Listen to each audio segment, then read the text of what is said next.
መሪው ቀን ማለት ነው። በዚህች መሰረት ቅድስት ቤተክርስቲያን ከሆሳዕና ጀምሮ እስከ ጰራቅሊጦስ ድረስ ያሉ አብይ በዓላትን ሁለት ጊዜ ታከብራቸዋለች።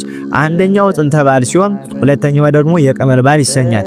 መሰረቱ የቅዱሳን ሐዋርያት ቀኖናና የአባታችን የቅዱስ ዲሜጥሮስ መንፈሳዊ ቀመር ነው። ስለሆነም ዓለም ከተፈጠረ በ5534 ዓመት የዛሬ 1979 ዓመት ልክ በዛሬዋ ቀን መጋቢት 22 ስመ አጠራሩ ከፍ ከፍ ይበልና መድኃኒታችን ኢየሱስ ክርስቶስ በፍጹም ትሕትና በአህያዋና በወርንጭላዋ ጀርባ ላይ ተቀምጦ ወደ ኢየሩሳሌም ወይም ቤተ መቅደስ ገብቷል።